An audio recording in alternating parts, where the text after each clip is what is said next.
Bupati Jeneponto Iksan Iskandar mengapresiasi apa yang sudah dilakukan oleh aparat penegak hukum dalam menindak oknum-oknum yang merusak pemerintahan di Jeneponto.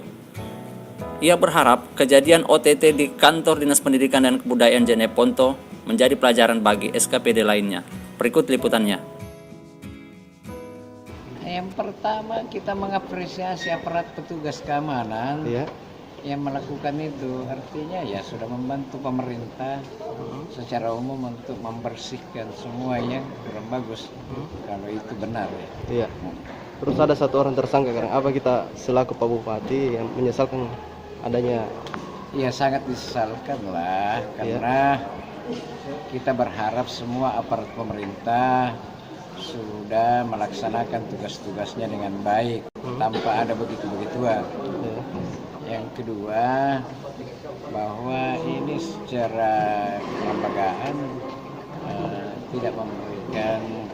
tidak mendengarkan arahan-arahan secara berjenjang baik dari bupati, kepala dinas sampai ke bawah. Ada harapan tak untuk SKPD lain? Semoga dengan terjadi kejadian ini menjadi pemandangan dan pelajaran bagi teman-teman SKPD lain dan petugas-petugas yang lain.